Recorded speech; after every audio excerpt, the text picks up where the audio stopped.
For millennia, ancient civilizations built wonders that still baffle us today. Pyramids, ziggurats, vast cities, secret chambers. But behind the grandeur, beneath the stone and dust, lie darker chapters whispered through fractures of history.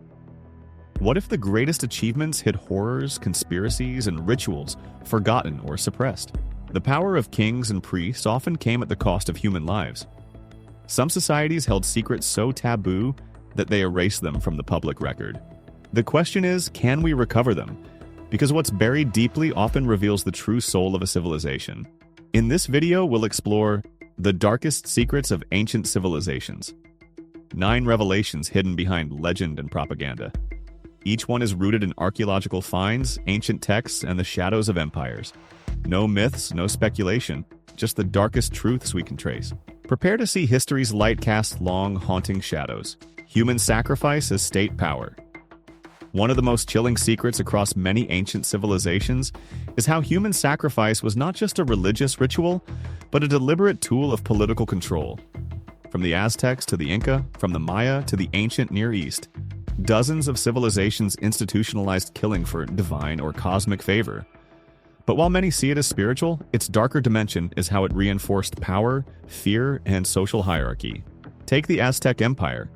At their great city of Tenochtitlan, during the festival of Toxcatl, priests would cut out the victims' hearts before the cheering mass. These ceremonies weren't just spiritual, they were spectacles of control. But the Aztecs weren't alone. In ancient Mesopotamia, myths and texts confirm that kings would dedicate captives to gods in rituals of sacrifice, weaving divine legitimacy with terror. In Carthage, child sacrifice, especially through the Tophet sites, reportedly functioned as a way to appease gods and to send a message. Dissent would be met by death. Even the Inca Empire, considered benevolent by some, reportedly performed sacrifices of children in mountaintop rituals, offering them as perfect beings to their gods in response to disasters or for grand state ceremonies. The purpose was multiple: to assert the power of rulers over life and death, to terrify subjects into submission, and to bind the sacred with the political. A king who could demand the ultimate sacrifice was a king whose authority was ultimately uncontested, divine and deadly. This isn't just religion gone dark. It's governance by fear. It's control etched into the bones of history. The hidden slavery behind the pyramids. For centuries, the image of Egypt's pyramids symbolized divine order, geometry, immortality, cosmic balance. But beneath their mathematical perfection lies a truth written not in stone but in sweat, hunger, and broken bones. Contrary to popular belief, the pyramids weren't built by alien intelligence or purely by enslaved multitudes chained in misery. Yet, freedom is a relative word in ancient Egypt.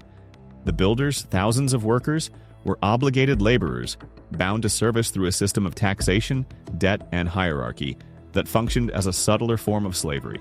Excavations near the Giza Plateau reveal entire workers' villages, cemeteries, and tools. Evidence that laborers were fed, housed, and even medically treated. But the working conditions were brutal. Shifts under the desert sun lasted for months. Many suffered from spine deformities, malnutrition, and crushed limbs. These were not slaves in chains, but citizens trapped in a divine economy, where serving the pharaoh was serving the gods. Refusal was unthinkable. The concept of Ma'at, cosmic order, required obedience, and disobedience was chaos. Even in death, the workers remained invisible. Their tombs were plain, unmarked, lying in the shadow of monuments built for immortality. The pyramids still stand, but their builders, the true foundation of empire, were buried with anonymity, erased by the very civilization they built. The irony of Egypt's grandeur is simple.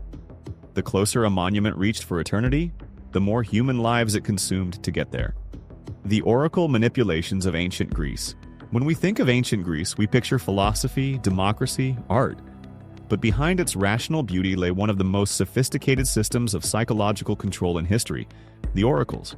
At Delphi, the Pythia, priestess of Apollo, would sit above a fissure releasing intoxicating gases, enter a trance, and deliver cryptic prophecies. But these weren't divine transmissions. They were political weapons. City-states, kings, and generals from across the Greek world traveled to Delphi for guidance before wars and major decisions. The priesthood controlled access, interpretation, and timing of each prophecy. If a ruler was favored, the oracle's words came as divine approval. If not, they came as doom. Behind the mysticism lay real influence. The Delphic priests were connected to powerful elites. They could sway alliances, ignite wars, or bless peace. Some scholars believe the priestesses' visions were induced by ethylene gas, naturally leaking from geological faults beneath the temple. The effect? Hallucinations, euphoria, and delirium, mistaken for divine possession. In essence, the Oracle of Delphi was both a miracle of geology and a masterpiece of manipulation. A religious institution that shaped the fate of entire nations while hiding behind ambiguity. The secret wasn't that the gods spoke. It was that humans learned how to speak for them. The disappearance of the Indus Valley civilization. Few mysteries in archaeology are as haunting as the collapse of the Indus Valley civilization, one of the world's earliest urban societies, flourishing around 2600 BCE in what is now Pakistan and northwest India. For centuries, cities like Mohenjo-Daro and Harappa stood as marvels of organization. Paved streets, advanced sewage systems, uniform weights, trade networks reaching Mesopotamia. But then, silence. By 1900 BCE, this vast civilization vanished. No conclusive records, no clear cause, just abandoned cities reclaimed by dust. For decades, scholars believed the Aryan invasion caused their fall, a military conquest that crushed the Indus people. But modern research complicates that story. No massive battle sites, no widespread destruction. Instead, geological evidence points to climate catastrophe. The once mighty Sarasvati River, central to their agriculture, dried up due to tectonic shifts and monsoon changes. With it went the crops, trade, and stability that had sustained their world. As drought spread, populations migrated eastward, cities emptied, and their writing system, still undeciphered, went extinct. It wasn't war that ended the Indus. It was nature, indifferent and absolute. A civilization advanced enough to plan its streets, but powerless to redirect the sky. In the end, their greatest secret may be the one they left behind, a script no one alive can read. The cursed tombs of ancient Egypt. Few phrases capture the imagination like the curse of the pharaohs. But behind the Hollywood legend lies a fascinating mix of ancient belief and modern coincidence. When archaeologists discovered Tutankhamun's tomb in 1922, the world erupted in awe and fear.